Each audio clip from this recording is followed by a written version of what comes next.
गंगा नदी तंत्र।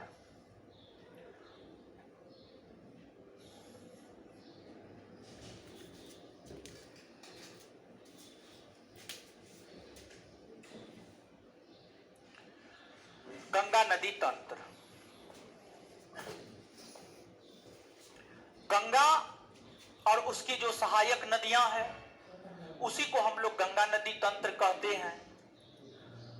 तो यहां पर हम लोगों को सबसे पहले गंगा नदी के विषय में जानना है। तो यहां पर सबसे पहले हम लोग गंगा नदी के विषय में जानते हैं। जो गंगा नदी है और उधर जो गपिया रहे हैं, उठा करके मुंह नाक कान का थोबड़ा बिगाड़ देंगे हम, समझ गए।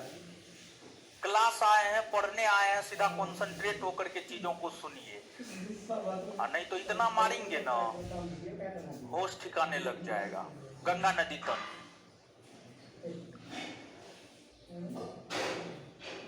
जो गंगा नदी है, एक तो सबसे पहले 2-3-4 फैक्ट गंगा नदी के विषय में जानिए।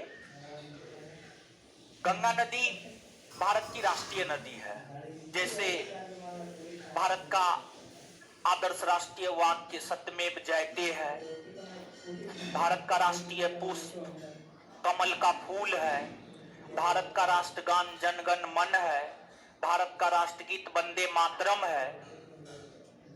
उसी प्रकार से जो गंगा नदी है यह भारत का राष्ट्रीय नदी है, भारत का राष्ट्रीय नदी है।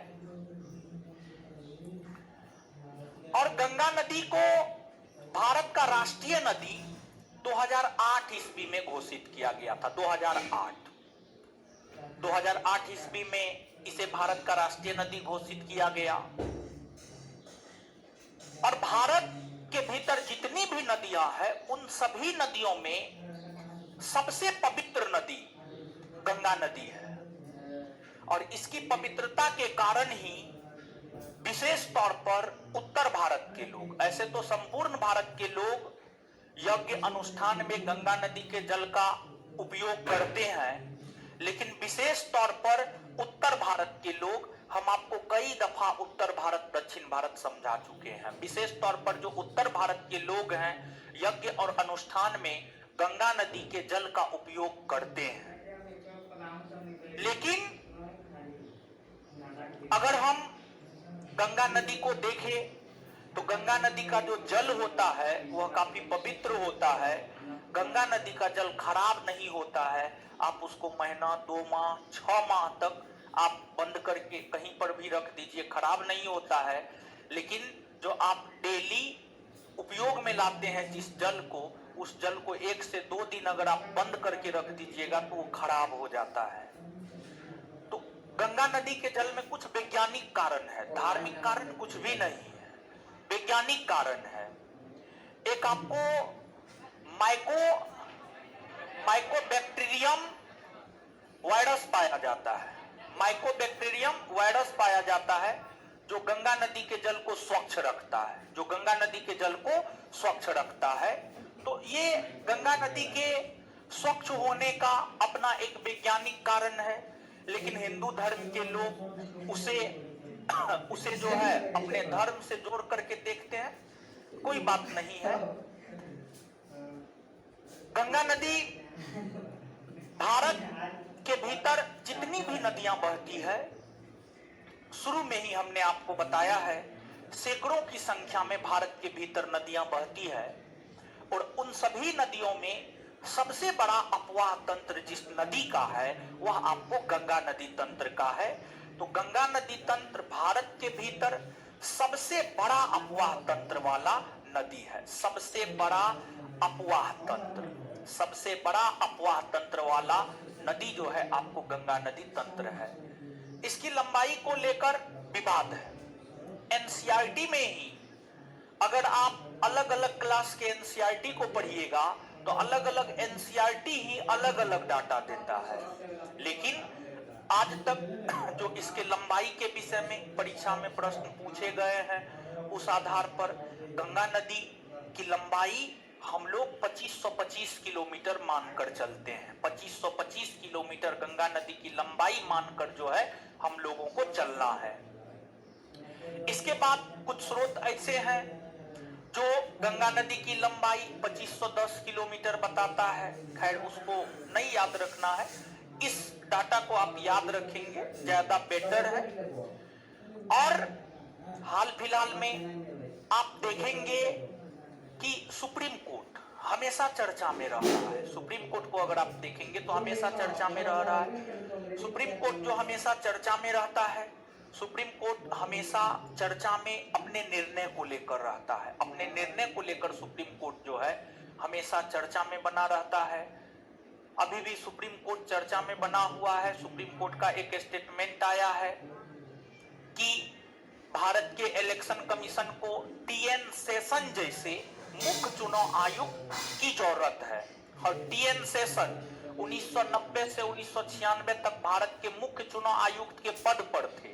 और टीएन सेशन के विषय में कहा जाता है कि टीएन सेशन अपने ब्रेकफास्ट में नेता को निगलते थे। टीएन सेशन अपने ब्रेकफास्ट में नेता को निगलते थे। मतलब टीएन सेशन सुबह में एक नेता पर कार्रवाई कर देते थे, शाम में एक नेता पर कार्रवाई कर देते थे। वो ये नहीं देखते थे कि प्रधानमंत्री है कि गृह मंत्री है कि रक्षा मंत्री है। और आपको जानकर आश्चर्य होगा कि सुप्रीम कोर्ट की ऐसी टिप्पणी अपने आप में कहीं ना कहीं यह दिखाता है कि जो हमारा चुनाव आयोग है, जो हमारा इलेक्शन कमीशन है, वह भी पीएमओ के दबाव में आकर काम करता है। और तब जाकर के देखिए सुप्रीम कोर्ट जो कोई स्टेटमेंट देता है उसका काफी व्यापक अर्थ होता है, बहुत व्यापक अर्थ होता है। और सुप्रीम कोर्ट ऐसे कोई स्टेटमेंट नहीं दे देता है। सुप्रीम कोर्ट बहुत सोच समझ करके कोई स्टेटमेंट देता है। और सुप्रीम कोर्ट के 5 जजों की बेंच ने मिलकर यह स्टेटमेंट दिया है। तब सुप्रीम कोर्ट के 5 जजों की बेंच यह स्टेटमेंट छोड़ रहा है तो अपने आप में यह बहुत बड़ी बात है। समझ गए?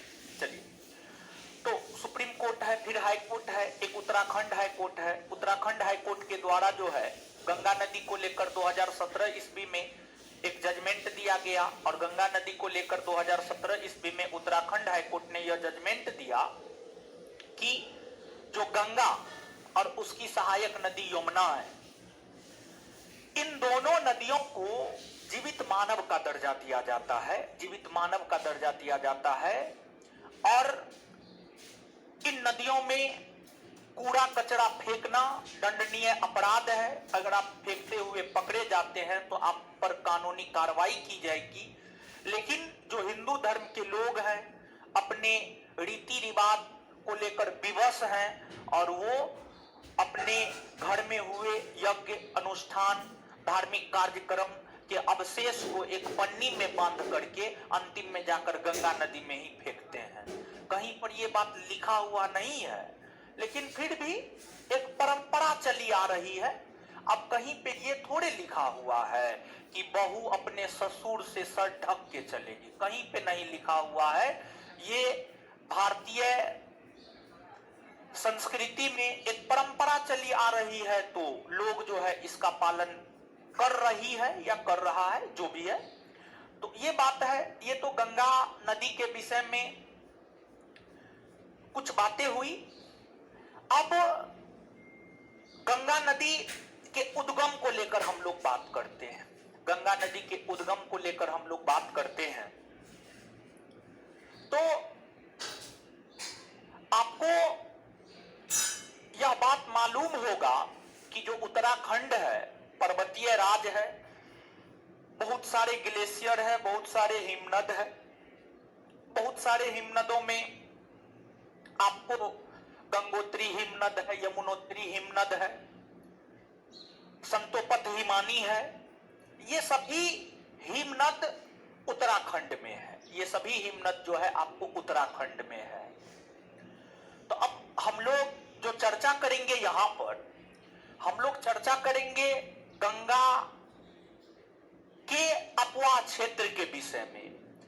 और एक जानकारी हम आपको बता दें कि जो गंगा नदी है वह निकलती उत्तराखंड से है, उत्तराखंड के बाद उत्तर प्रदेश में बहती है और उत्तर प्रदेश के बाद बिहार में और फिर झारखंड के साथ सीमा बनाती है और फिर पश्चिम बंगाल में बहती है और फिर बांग्लादेश में बहती हुई अपना जल बंगाल की खाड़ी में गिरा देती है। तो अब मानचित्र पर इतने बड़े चीजों को हम लोगों को नहीं देखना है, बल्कि मानचित्र के ऊपर जो है सिर्फ उत्तराखंड, उत्तर प्रदेश, बिहार, झारखंड, बंगाल, बांग्लादेश और बंगाल की खाड़ी, तो इतना चीज को ही मानचित्र पर हम लोग देखेंगे और इतना पर ही जो है हम लोगों का काम होगा। तो आते हैं एक एक करके चीजों को देखते हैं।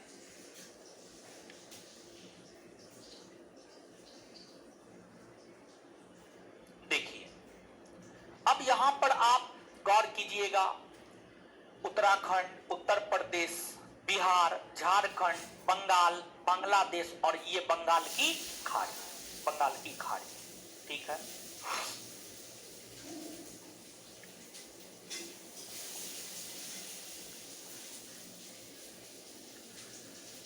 उत्तराखंड के भीतर, उत्तराखंड के भीतर जो है आपको एक बद्रीनाथ है और बद्रीनाथ में एक संतोपत हिमानी है। उत्तराखंड के भीतर एक बद्रीनाथ है और बद्रीनाथ में संतोपत हिमानी है, बद्रीनाथ में संतोपत हिमानी है। और यह जो बद्रीनाथ का संतोपत हिमानी है, इस बद्रीनाथ के संतोपत हिमानी से एक नदी निकलती है, उसका नाम है अलकनंदा। एक नदी निकलती है, उसका नाम है अलकनंदा, अलकनंदा। तो जो अलकनंदा नदी है वह उत्तराखंड के बद्रीनाथ के संतोपत हिमानी से निकलती है, संतोपत हिमानी से निकलती है। इस अलकनंदा की कई सारी सहायक नदियां हैं, इस अलकनंदा नदी की कई सारी सहायक नदियां हैं। और जो अलकनंदा की कई सारी सहायक नदियां हैं उसमें मंदाकिनी का नाम आता है, मंदाकिनी के बाद उसमें भागीरथी का नाम आता है, भागीरथी के बाद उसमें जो है आपको धौली गंगा का नाम आता है, धौली गंगा का नाम आता है, धौली गंगा। धौली गंगा के बाद नंदाकिनी का नाम आता है, नंदाकिनी। नंदाकिनी के बाद जो है आपको पिंडार का नाम आता है, पिंडार का नाम आता है। यहां पर देखिए, इतना क्लियर कट वे में इसलिए बता रहे हैं क्योंकि जब आप क्वेश्चन बैंक पलट करके देखते हैं तो उसमें स्पष्ट तौर पर आपको क्वेश्चन मिल जाएगा। पिंडार के संदर्भ में आपसे पूछा गया है कि पिंडार निम्नलिखित में से किसकी सहायक नदी है, तो इसका उत्तर होगा अलकनंदा। इसका उत्तर क्या हो जाएगा? अलकनंदा। तो ये जो मंदाकिनी, भागीरथी, धौली गंगा, नंदाकिनी, पिंडार है, ये सभी नदी अलकनंदा की सहायक नदी है। ये सभी नदी अलकनंदा की सहायक नदी है, अलकनंदा। अब आप देव प्रयाग, रुद्र प्रयाग, कर्ण प्रयाग, विष्णु प्रयाग, नंद प्रयाग नाम सुनते होंगे। यहां पर एक बात से हम आपको अवगत करवाएंगे। प्रयाग जैसे दोआब, दोआब किसे कहा जाता है तो हम आपको बताए हुए हैं, दो नदियों के बीच के क्षेत्र को दोआब कहा जाता है। जैसे दो नदियों के बीच के क्षेत्र को दोआब कहा जाता है, उसी प्रकार से दो नदियों के मिलन स्थल को प्रयाग कहा जाता है। दो नदियों के मिलन स्थल को प्रयाग कहा जाता है। जैसे मुसल्लमपुर हाट के लड़का और लड़की जहां पर मिलते हैं उसे एनआईटी घाट कहा जाता है। सामान्य तौर पर मुसल्लमपुर हाट का ही लड़का लड़की एनआईटी घाट पे मिलता है, समझे। तो वैसे ही जो है दो नदियों के मिलन स्थल को प्रयाग कहा जाता है। क्या कहा जाता है? प्रयाग। अब देखिएगा यहां पे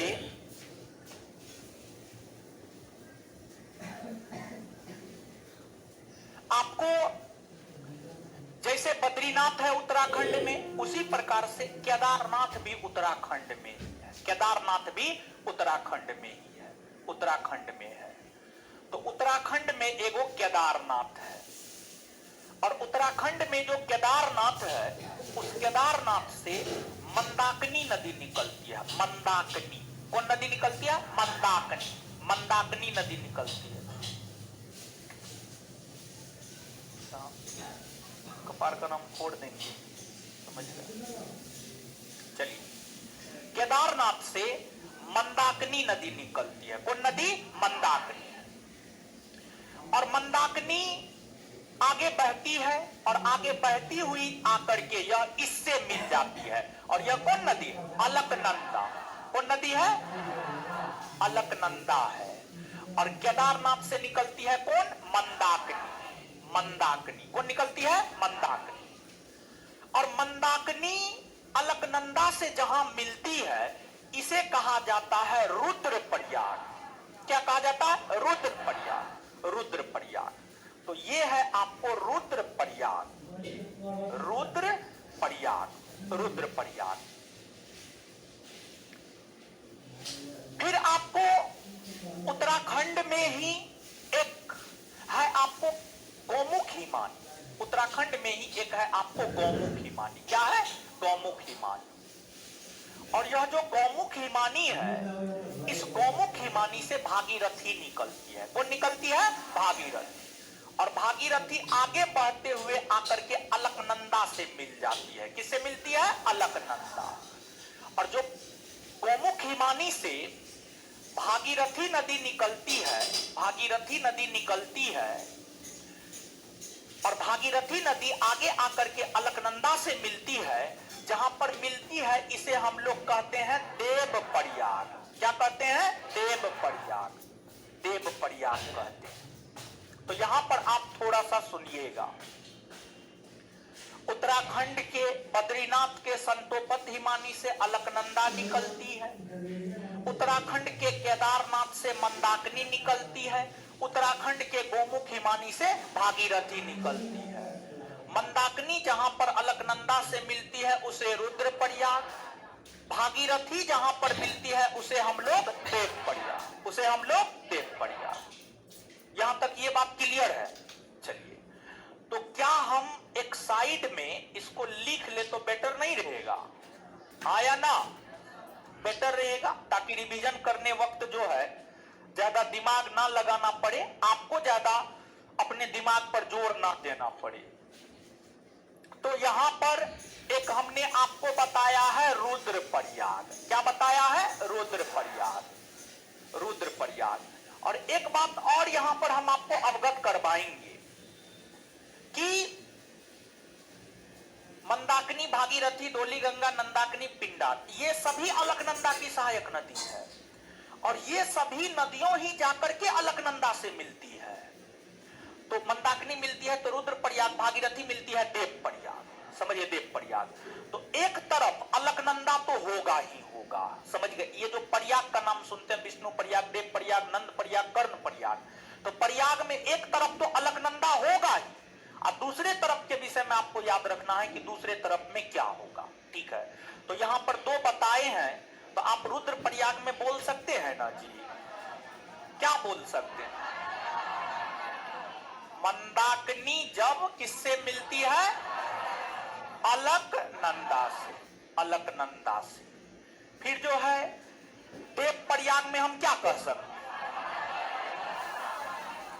भागीरथी जब मिलती है अलकनंदा से, भागीरथी जब मिलती है अलकनंदा से। ठीक है? अब इसके अलावे अब आगे हम लोग आते हैं। अब देखिएगा यहां पर कि आपको एक नंदा है, सॉरी, एक नदी है धौलीगंगा। एक नदी है, उसका नाम है धौलीगंगा। धौलीगंगा। तो धौलीगंगा आकर के अलकनंदा में मिलती है। फिर एक नदी है नंदाकिनी, यह आकर के अलकनंदा में मिलती है। फिर एक नदी है, उसका नाम है आपको पिंडार, यह भी आकर के अलकनंदा में मिलती है। यह भी आकर के अलकनंदा में मिलती है। तो आपको धौलीगंगा, ये आपको धौलीगंगा है, धौलीगंगा है। धौलीगंगा जहां पर अलकनंदा में आकर मिलती है, उसे हम लोग विष्णु प्रयाग कहते हैं। विष्णु प्रयाग। धौली गंगा उत्तराखंड में ही बहने वाली नदी है, जो उत्तराखंड में ही अलकनंदा से जाकर जहां मिलती है वहां पर विष्णु प्रयाग है। कौन प्रयाग है? विष्णु। फिर आपको नंदाकिनी है, यह अलकनंदा से जहां जाकर मिलती है उसे हम लोग नंद प्रयाग, क्या कहते हैं? नंद प्रयाग। और फिर पिंडार है, यह जहां जाकर के अलकनंदा से मिलती है उसे हम लोग कर्ण प्रयाग, क्या कहते हैं? कर्ण प्रयाग, कर्ण प्रयाग कहते हैं। तो क्या यहां पर हम लोग जैसे रुद्र प्रयाग, देव प्रयाग को देख लिए हैं, उसी प्रकार से क्या हम विष्णु प्रयाग को लेकर यह कह सकते हैं कि धौली गंगा और अलकनंदा के संगम को, धौली गंगा और अलकनंदा के संगम को, अलकनंदा के संगम को हम लोग विष्णु प्रयाग कहते हैं। फिर आपको नंद प्रयाग, क्या हम यह कह सकते हैं नंदाकिनी और अलकनंदा, नंदाकिनी और अलकनंदा। फिर आगे है आपको कर्ण प्रयाग, कर्ण प्रयाग। तो क्या कर्ण प्रयाग के विषय में कह सकते हैं कि पिंडार और अलकनंदा, पिंडार और, ये बात समझ में आया? हाँ या ना? देखिए अभी तो हम तुरंत बताए हैं तो अभी तो आपको समझ में आ जाएगा, लेकिन हम आपको बता रहे हैं कि जब हम इसको याद कर रहे थे अपने स्टूडेंट लाइफ में तो हम भी एक बार समझ करके याद रख करके भूल जाते थे।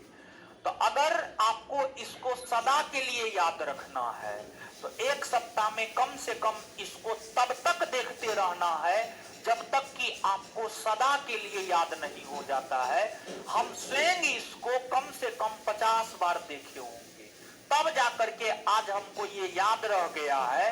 तो आपको भी कम से कम आपको 10 बार, 20 बार, 25 बार, जितना बार रिवीजन का मौका मिलता है उतना बार देखिए।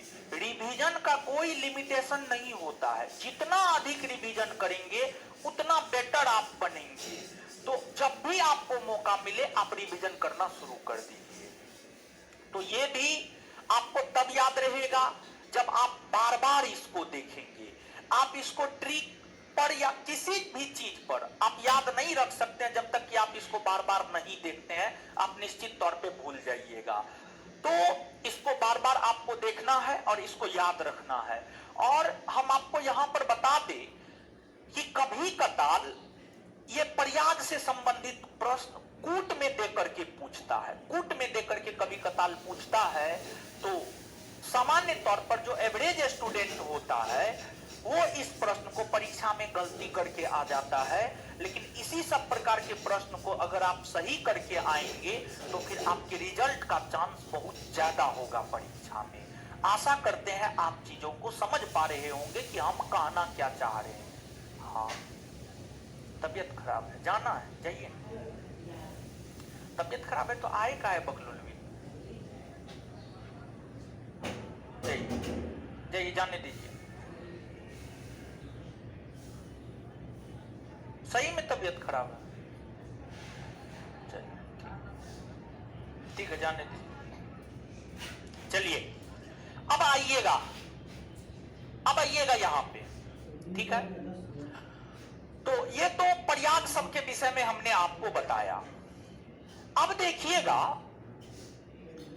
कि यह जो आपको गंगा और उसकी सहायक नदी है, एकदम देख लीजिए, सब लड़का निहार लीजिए, फिर तो दोबारा ये क्लास आएगी ना। हम इधर बता रहे हैं, ऐसे पीछे मुड़ मुड़ के देख रहा। बोलिए, हम बुला करके उनको जो है सबको चेहरे दिखा देते हैं। एक से एक नमूना सब है, निकलने दीजिएगा वो लड़की को। चलिए अब आगे आइएगा, यहाँ पे बोर्ड पे आइए, बोर्ड पे आइए महाराज।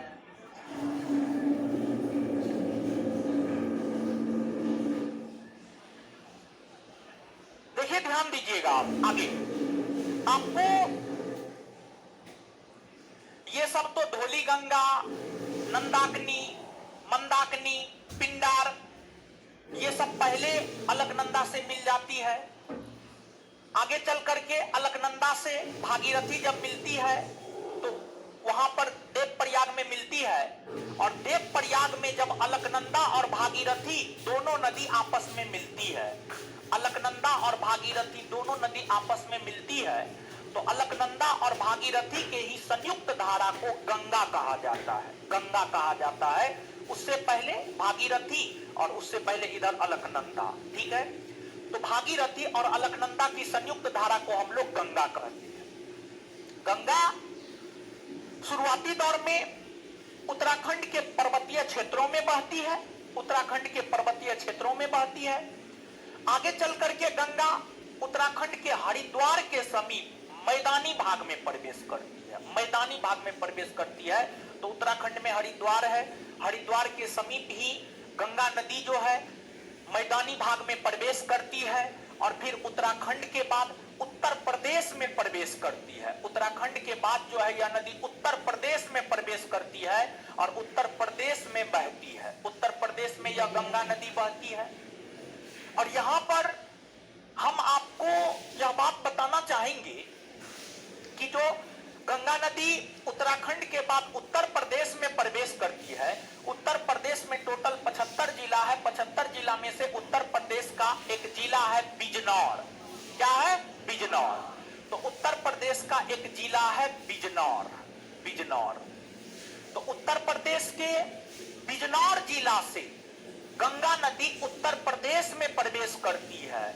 फिर इसके बाद आगे चल करके गंगा नदी उत्तर प्रदेश के टोटल 28 जिला से होकर गुजरती है। गंगा नदी उत्तर प्रदेश के टोटल 28 जिला से होकर गुजरती है और फिर उत्तर प्रदेश के बलिया जिला के बाद, उत्तर प्रदेश के बलिया जिला के बाद जो है गंगा नदी बिहार में प्रवेश कर जाती है। किसमें प्रवेश कर जाती है? बिहार, बिहार में प्रवेश कर जाती है।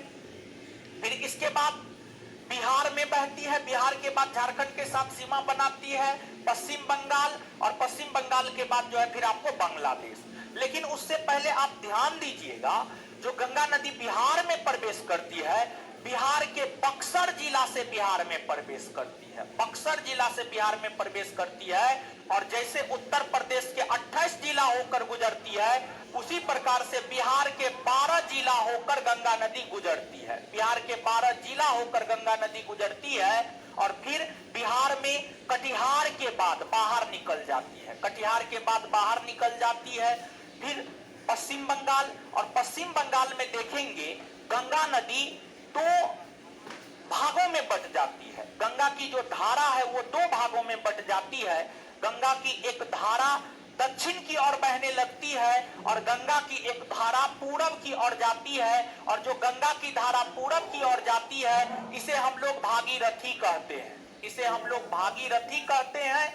वहीं गंगा की जो धारा पश्चिम बंगाल में दक्षिण की ओर मुड़ जाती है, इसे हम लोग हुगली कहते हैं, इसे हम लोग हुगली कहते हैं, हुगली कहते हैं। और ध्यान रहे कि भागीरथी आगे जाकर के जो है बांग्लादेश में जब प्रवेश करती है, तो बांग्लादेश में इसे पद्मा कहा जाता है, इसे पद्मा कहा जाता है। और बांग्लादेश में पद्मा आगे चल करके मेघना से मिल जाती है, तत्पश्चात इसे मेघना कहा जाता है। और गंगा नदी अंततः मेघना के नाम से ही अपना जल बंगाल की खाड़ी में गिराती है, बंगाल की खाड़ी में गिराती है।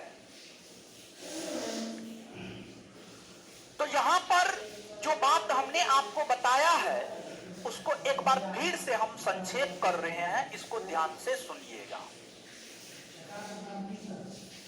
गंगा नदी सबसे पहले उत्तराखंड के पर्वतीय क्षेत्र में बहती, उत्तराखंड के पर्वतीय क्षेत्र में बहती है। उत्तराखंड में ही यह हरिद्वार के समीप से मैदानी भाग में प्रवेश कर जाती है और फिर गंगा नदी मैदानी भाग में बहने लगती है। तो यहां से आपसे पूछा जाता है कि गंगा नदी कहां के बाद से मैदानी भाग में प्रवेश करती है, तो इसका उत्तर होगा हरिद्वार। क्या होगा उत्तर? हरिद्वार, हरिद्वार। इसके बाद उत्तराखंड के बाद उत्तर प्रदेश में प्रवेश बिजनौर जिला से, और फिर उत्तर प्रदेश के 28 जिला गंगा नदी के तट पर बसा हुआ है, गंगा नदी के तट पर बसा हुआ है। और उन 28 जिलों में उत्तर प्रदेश का जो नदी के तट पर बसा हुआ सबसे बड़ा शहर है। गंगा नदी के तट पर सैकड़ों की संख्या में शहर बसे हुए हैं, लेकिन उन सभी शहरों में गंगा नदी के तट पर बसा हुआ जो सबसे बड़ा शहर है वह आपको कानपुर है। फिर उत्तर प्रदेश में आप तो देख पा रहे हैं, उत्तराखंड, उत्तर प्रदेश, बिहार, झारखंड, बंगाल, बांग्लादेश, इन सभी से होकर गुजरती है, जिसमें गंगा नदी के जो सबसे ज्यादा लंबाई है वह उत्तर प्रदेश में है।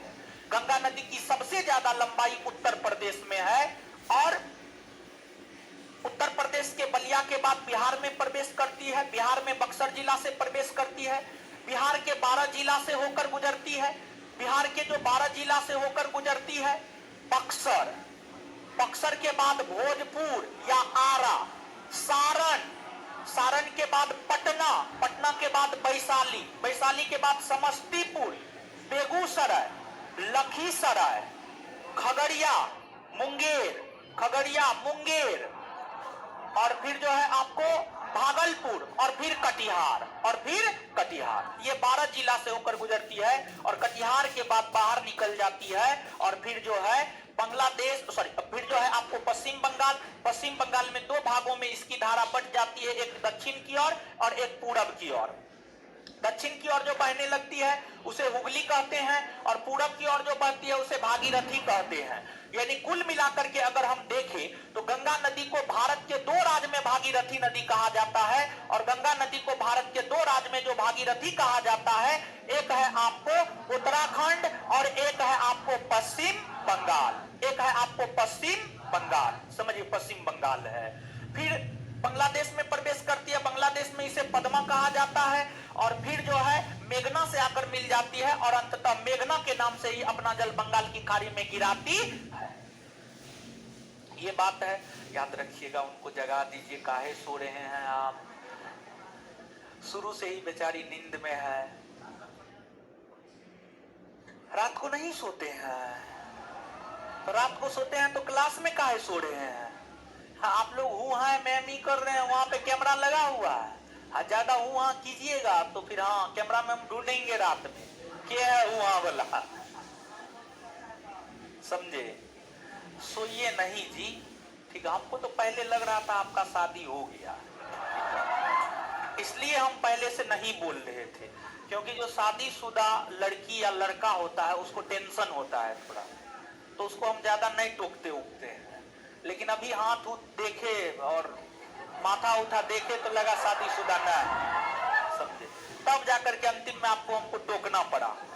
सब बेचारी शुरुए से सो रही है, शुरुए से हम उसको देख रहे हैं, समझे? शादी नहीं हुआ है, वो हो गया नहीं हुआ शादी हो, अरे बोलिए ना, हो गया तो काहे सो रहे हैं? ऐसे मत कीजिए सब। और बताइए, शुरू से बता रहे हैं, ऐसा तो नहीं है कि चैप्टर बीच में है, एकदम शुरू से बता रहे हैं, समझे? समझ में तो आना चाहिए। इसमें ऐसा क्या है कि समझ में नहीं आएगा? बताइए, इसमें ऐसा कुछ है जी? सब चीज इतना बढ़िया से समझा रहे हैं तब आप लोग सोने लगते हैं, ये तो गलत बात। चलिए अब आगे सुनिएगा, अल्लाह नहीं, बोर्ड पे आइए। चलिए अब समझिएगा, यहां पर गंगा नदी के विषय में थोड़ा सा और देखते हैं।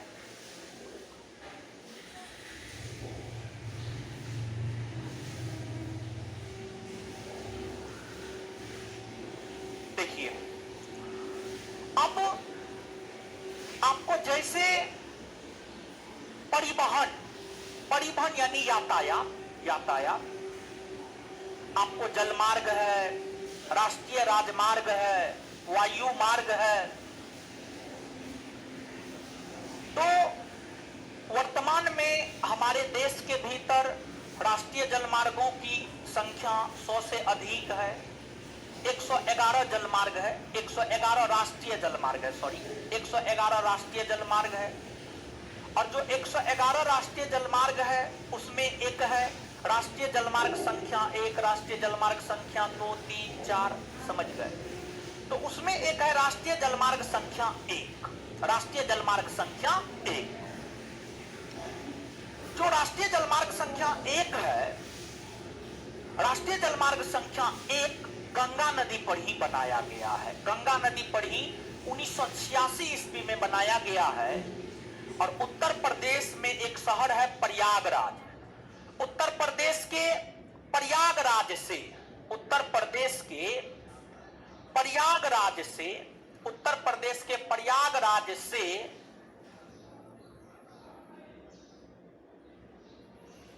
पश्चिम बंगाल के हल्दिया तक, पश्चिम बंगाल के हल्दिया तक गंगा नदी के तट पर एक राष्ट्रीय जलमार्ग का निर्माण किया गया है, जिसे हम लोग राष्ट्रीय जलमार्ग संख्या 1 कहते हैं। और इसकी कुल लंबाई है 1620 किलोमीटर। 1620, 1620 kilometre, 1620 kilometre.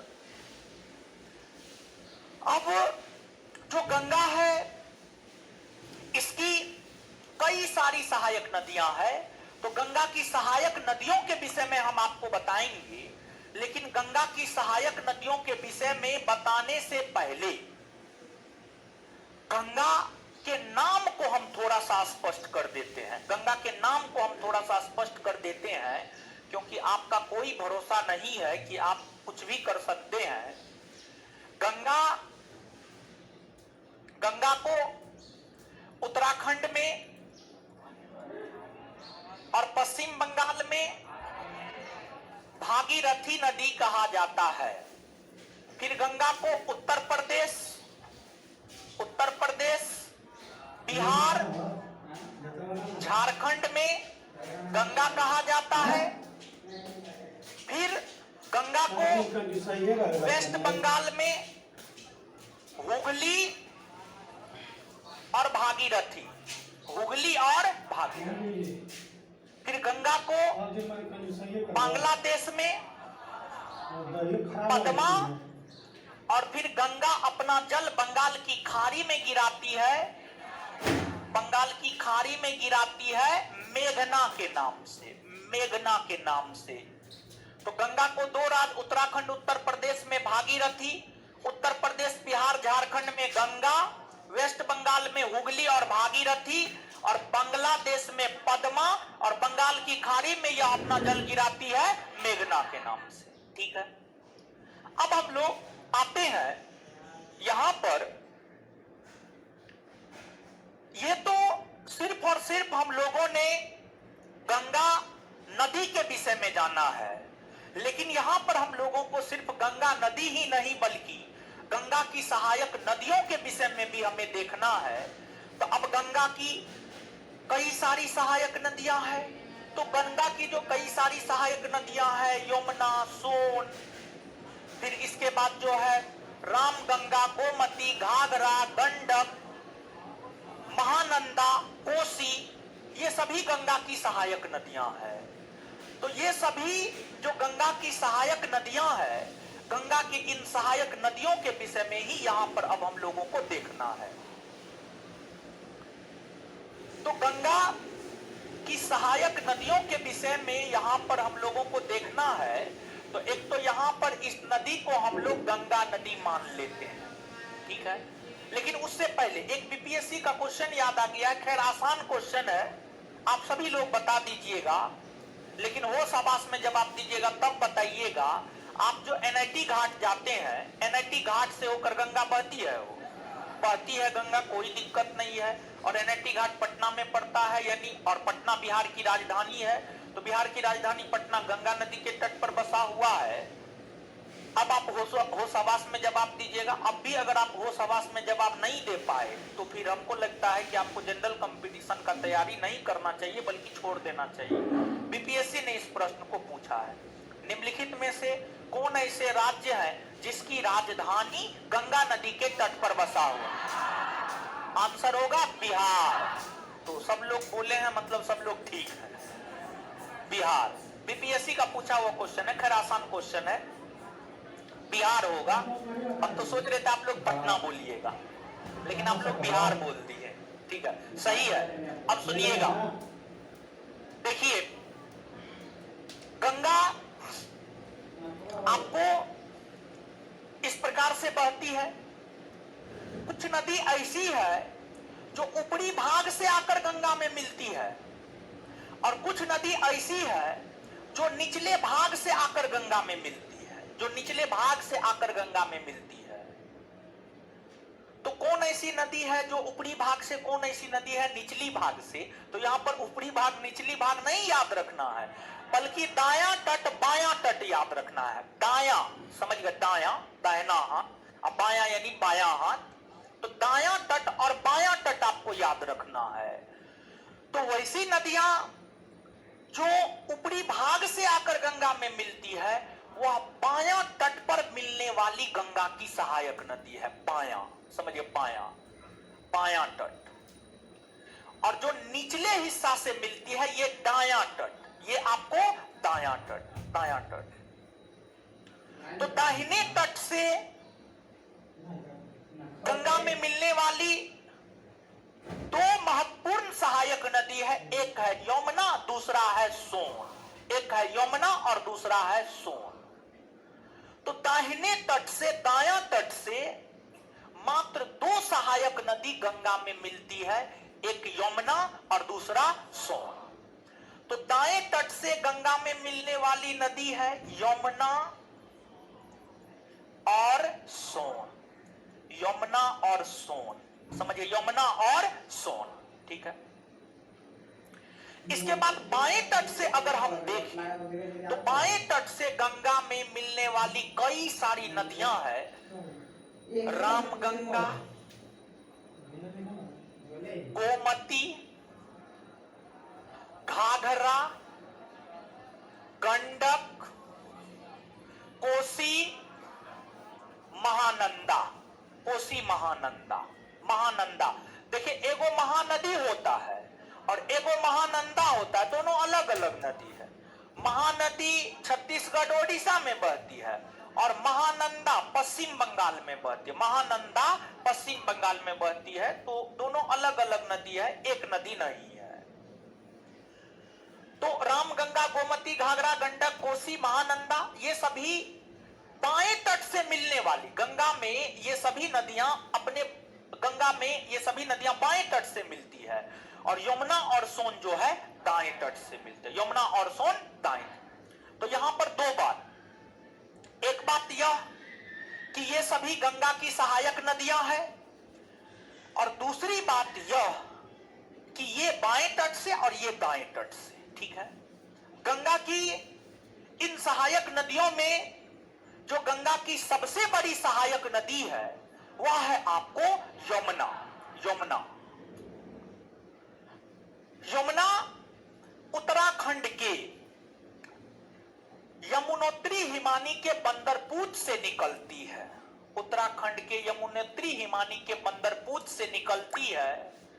उत्तराखंड में बहने के बाद हिमाचल प्रदेश, हरियाणा, दिल्ली, उत्तर प्रदेश होते हुए, उत्तर प्रदेश के पश्चिमी भाग से बहती हुई यह नदी जो है आगे आकर के गंगा से मिलती है प्रयागराज में। कहां मिलती है?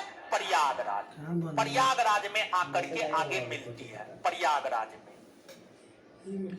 और जो यमुना नदी है, यमुना नदी की भी सबसे अधिक लंबाई उत्तर प्रदेश में है, और उत्तर प्रदेश के 75 जिला में से कुल 19 जिला, 19 जिला जो है आपको यमुना नदी के तट पर है। उत्तर प्रदेश के 75 में से 19 जिला यमुना नदी के तट पर है, और यमुना नदी प्रयागराज में आकर गंगा से मिलती है। प्रयागराज में आकर गंगा से मिलती है। और यहां पर एक बात हम आपको बता दें कि जो प्रयागराज है, प्रयागराज को पहले इलाहाबाद कहा जाता था, और इलाहाबाद नामक शहर को बसाया था मुगल बादशाह अकबर ने। हाल फिलहाल में उत्तर प्रदेश की योगी कैबिनेट ने प्रयागराज का नाम बदलकर जो है इलाहाबाद का नाम बदलकर प्रयागराज कर दिया। इलाहाबाद का नाम बदलकर प्रयागराज कर दिया है, प्रयागराज कर दिया है। और जो यमुना नदी है काफी गंदी नदी है। जो यमुना नदी है काफी गंदी नदी है और खुला हुआ है। यमुना नदी को खुला नाला भी कहा जाता है। यमुना नदी को जो है खुला नाला भी कहा जाता है। तो यमुना नदी उत्तराखंड के यमुनोत्री हिमानी के बंदरपुर से निकलती है और फिर यह जो है उत्तर प्रदेश के प्रयागराज में आकर गंगा से मिल जाती है। इसकी लंबाई 1326 किलोमीटर है, 1326 किलोमीटर है। और यमुना की सहायक नदियों में चंबल, सिंध, केन, बेतवा। यमुना की सहायक नदियों की अगर हम बात करें तो यमुना की सहायक नदियों में सिंध हो गया, चंबल हो गया, केन हो गया, बेतवा हो गया। ये सभी के सभी जो है आपको यमुना की सहायक नदी है। ये सभी यमुना की सहायक नदी है। जैसे गंगा की सहायक नदी यमुना, उसी प्रकार से यमुना की सहायक नदी जो है सिंध, चंबल, केन, बेतवा आदि। अब इसके अलावे आपको यहां पर सोन नदी, ठीक है, सोन नदी। आप सभी लोग अमरकंटक की पहाड़ी के विषय में जानते होंगे। अमरकंटक की पहाड़ी हम आपको अवगत करवाए हैं, पिछले चैप्टर में हम आपको इस बात से अवगत करवाए हैं। जो अमरकंटक की पहाड़ी है, अमरकंटक की पहाड़ी मध्य प्रदेश में है। तो मध्य प्रदेश में अमरकंटक की पहाड़ी है। मध्य प्रदेश के अमरकंटक की पहाड़ी से सोन नदी निकलती है। सोन नदी अपने उद्गम स्थल से इस डायरेक्शन में बहती है, इस डायरेक्शन में बहती है। और इस डायरेक्शन में बहती है तो ये कौन सा डायरेक्शन है? देखिए, कोई भी मानचित्र का ऊपरी भाग उत्तर, नीचे वाला भाग दक्षिण, दाहिना भाग पूरब। तो ये उत्तर है, ये पूरब है। तो उत्तर और पूरब के बीच वाला भाग उत्तर पूरब। तो आप देख रहे हैं इस डायरेक्शन में बहती है, मतलब जो सोन नदी है वह उत्तर पूरब दिशा की ओर बहती है, उत्तर पूरब दिशा की ओर बहती है। तो सोन नदी मध्य प्रदेश के अमरकंटक पहाड़ी से निकलती है, उत्तरी पूर्वी भाग में बहती हुई आगे चल करके यह दानापुर में जो है गंगा से जाकर मिल जाती है। कहां जाकर मिल जाती है? दानापुर में गंगा से जाकर मिल जाती है। यहां पर एक चीज की और हम आपका ध्यान आकृष्ट करवाएंगे कि गंगा की जो सहायक नदियां हैं, गंगा की कौन सहायक नदी कहां पर जाकर गंगा से मिलती है, ये बात याद रखना काफी महत्वपूर्ण है।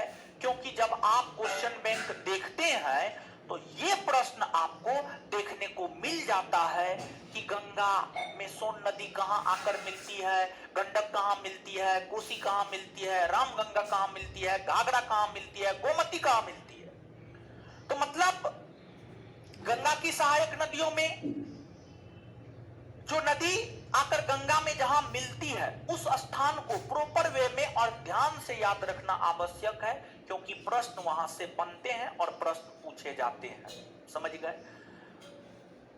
ये बात है।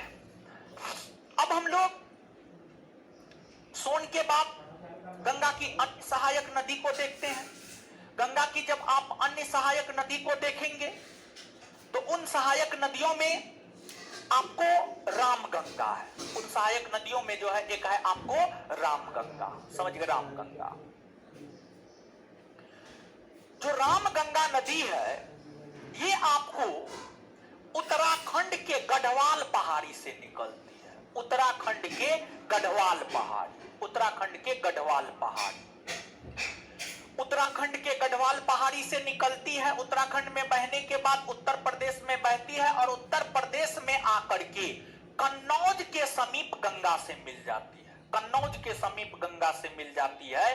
तो यहां पर आप गौर करेंगे, रामगंगा गंगा की एक सहायक नदी है जो उत्तराखंड के गढ़वाल पहाड़ी से निकलती है और कन्नौज में गंगा से मिल जाती है। कन्नौज में गंगा से मिल जाती है। और यह जो रामगंगा नदी है, रामगंगा नदी जिम कॉर्बेट नेशनल पार्क से होकर गुजरती है। Jim Corbett national park Bharat का प्रथम नेशनल पार्क है जिसका निर्माण 1935 ईस्वी में हुआ था। तो Jim Corbett national park Uttarakhand में है और उत्तराखंड के जिम कॉर्बेट नेशनल पार्क से रामगंगा नदी गुजरती है। और आज के डेट में तो जिम कॉर्बेट नेशनल पार्क का नाम ही बदल करके रामगंगा नेशनल पार्क कर दिया गया है। ये बात है। फिर आगे गोमती है। जो गोमती नदी है, गोमती नदी उत्तर प्रदेश में ही आपको 75 जिला में एक जिला है पीलीभीत जिला, और उत्तर प्रदेश के पीलीभीत जिला में फुलहर झील है। उत्तर प्रदेश के पीलीभीत जिला के फुलहर झील से आपको गोमती नदी निकलती है, और आगे चल करके यह जो है गोमती नदी गाजीपुर के समीप, गोमती नदी जो है गाजीपुर के समीप। और ध्यान दीजिएगा, गोमती नदी के तट पर ही उत्तर प्रदेश का राजधानी नगर लखनऊ, उत्तर प्रदेश का राजधानी नगर लखनऊ गोमती नदी के तट पर ही बसा हुआ है। और आगे चल करके जो है गोमती नदी गाजीपुर के समीप आकर के गंगा से मिल जाती है, गाजीपुर के समीप आकर के गंगा से मिल जाती है। तो गोमती नदी उत्तर प्रदेश के पीलीभीत जिला के फुलहर झील से निकलती है और गोमती नदी के समीप आकर के गाजीपुर के निकट आकर के गंगा से मिल जाती है। एक बार फिर से सुनिएगा, गोमती नदी उत्तर प्रदेश के पीलीभीत जिला के फुलहर झील से निकलती है और गाजीपुर के समीप आकर गंगा से मिलती है। आगे है घाघरा। घाघरा नदी को हम देखें तो जो घाघरा नदी है यह तिब्बत के मापचा चुंग हिमनद से निकलती है और नेपाल और उत्तर प्रदेश में बहती हुई बिहार में प्रवेश करती है और छपरा के समीप आकर गंगा से मिल जाती है, छपरा के समीप आकर गंगा से मिल जाती है। तो घाघरा नदी का जो उद्गम स्थल है वह तिब्बत का मापचा चुंग हिमनद, तिब्बत का मापचा चुंग हिमनद, और गंगा से आकर जहां मिलती है वह है छपरा। क्या है? छपरा। इसके बाद आगे है गंडक। नेपाल हिमालय, नेपाल हिमालयी क्षेत्र से निकलती है, नेपाल हिमालयी क्षेत्र से निकलती है और आगे चल करके बिहार में बहती हुई और आगे चल करके यह सोनपुर के निकट जाकर गंगा से मिल जाती है, सोनपुर के निकट जाकर गंगा से मिल जाती है। फिर आपको कोसी नदी है, नेपाल के गोसाईथान चोटी से निकलती है और फिर बिहार में बहती हुई कटिहार के कुर्सेला के समीप जो है आपको गंगा से मिल जाती है। फिर महानंदा है, दार्जिलिंग पहाड़ी से निकलती है और बंगाल में फरक्का के समीप आकर के जो है गंगा से मिल जाती है, फरक्का के समीप आकर गंगा से मिल जाती है। तो यहां पर ध्यान दीजिएगा, आप ध्यान क्या दीजिएगा, हम यहां पर लिखते हैं ताकि याद करने में आपके माथा पर ज्यादा जोर ना पड़े। तो गंगा की वैसी सहायक नदियां जो बायां तट से मिलती है, जो बायां तट से मिलती है उसमें सबसे पहला, और ध्यान दीजिएगा यहां पर एक बात से और हम आपको अवगत करवाते हैं, आप इस बात को सुनिएगा कि ये जो हम आपको लिखे हैं रामगंगा, गोमती, घाघरा, गंडक, कोसी, महानंदा, ये एकदम सीरियली लिखा हुआ है, ये क्रमवार लिखा हुआ है। क्योंकि आपको ध्यान दे कि कंपटीशन आज के डेट में सिर्फ ये नहीं पूछता है कौन गंगा की सहायक नदी है और कौन गंगा में जाकर कहां मिलती है, बल्कि कंपटीशन इसका पश्चिम से पूरब या पूरब से पश्चिम में क्रम भी पूछता है। पश्चिम स्पेशली ऊपर वाले नदी के संदर्भ में हम बात कर रहे हैं। तो ये जो है पश्चिम से पूरब में क्रम है, पश्चिम से पूरब में रामगंगा, गोमती, घाघरा, गंडक, कोसी, महानंदा, पश्चिम से पूरब में क्रम हुआ। अब पूरब से पश्चिम में क्रम महानंदा, कोसी, गंडक, घाघरा, गोमती, रामगंगा, ठीक है। तो इस क्रम को भी आप याद रखिएगा ध्यान से, और ध्यान दे कि आप जितना बात हम आपको बता रहे हैं घर पे जाकर के जैसे जैसे मैपिंग हम कर रहे हैं वैसे वैसे आप स्वयं से जाकर घर पर मैपिंग करेंगे। इससे पहले भी हम आपको कुछ मैपिंग करने के लिए दिए थे, लेकिन हम आपको चेक नहीं किए थे, हमको याद है, ठीक है। क्या है बोलिए, क्या कुछ बोल रहे? हम चेक नहीं किए थे, हमको याद है, ठीक, हम चेक नहीं किए हैं, ठीक है। तो अभी हम आपको पुनः घर पर करने के लिए ये होमवर्क दे रहे हैं। गंगा नदी तंत्र को ब्लैंक मानचित्र पर अच्छे ढंग से मैपिंग करके लाना है, और पिछला वाला और आज वाला दोनों अगले क्लास में हम निश्चित तौर पर चेक करेंगे। समझिए, दोनों अगले क्लास में निश्चित तौर पर हम चेक करेंगे। तो आप बना करके लाइएगा, मैपिंग करके लाइएगा, ठीक है। अब आते हैं बायां तट से रामगंगा। रामगंगा नदी का उद्गम स्थल क्या है और संगम या मुहाना क्या है? संगम या मुहाना तो सबका गंगा ही है। या संगम या मोहाना का स्थल क्या है? संगम या मोहाना स्थल, संगम स्थल, संगम स्थल क्या है? कहां पर जाकर के गंगा से मिलती है? ठीक है, तो रामगंगा का उद्गम स्थल है गढ़वाल पहाड़ी, उत्तराखंड का गढ़वाल पहाड़ी, और इसका संगम या मोहाना स्थल है कन्नौज। कहां पर है? कन्नौज। इसके बाद रामगंगा के बाद आगे है आपको गोमती। गोमती, गोमती पीलीभीत जिला में स्थित फुलहर झील, फुलहर झील, और यह जाकर के गंगा में मिलती है गाजीपुर के निकट, गाजीपुर के निकट। इसके बाद गोमती के बाद क्या है आपको? घाघरा। क्या है? घाघरा। और घाघरा का उद्गम स्थल है मापचा, चुंग, हिमनद, और यह आकर के मिलती है आपको गंगा में छपरा से। कहां आकर मिलती है? छपरा। और इसके बाद आगे है गंडक। गंडक का उद्गम स्थल है नेपाल हिमालय। क्या है? नेपाल हिमालय। और गंडक आकर के मिलती है कहां पर? सोनपुर। सोनपुर में आकर के गंगा से मिलती है। और गंडक के बाद जो है आगे है आपको कोसी। तो कोसी का उद्गम स्थल है गोसाई थान चोटी, नेपाल में स्थित गोसाई थान चोटी, गोसाई थान चोटी। और यह कुर्सेला, कुर्सेला कटिहार के कुर्सेला में आकर मिलती है। इसके बाद आगे है आपको महानंदा। महानंदा का उद्गम स्थल है आपको दार्जिलिंग की पहाड़ी, दार्जिलिंग की पहाड़ी, और दार्जिलिंग की पहाड़ी, और यह मिलती है आपको कहां पर? फरक्का, फरक्का। ठीक है, फरक्का। समझ गए? तो इसको आप निश्चित तौर पे याद रखिएगा। समझ गए? ये गंगा और उसकी सहायक नदियों के विषय में हुआ, नोट में दिया हुआ है, इसको फोटो लेने की कोई जरूरत नहीं है। समझ गए? अब आते हैं हम लोग इन चीजों को एक बार रिवाइज कर लेते हैं। मतलब आज के सेशन में हम लोग जितना देखे हैं, समझ गए? और आप बैठ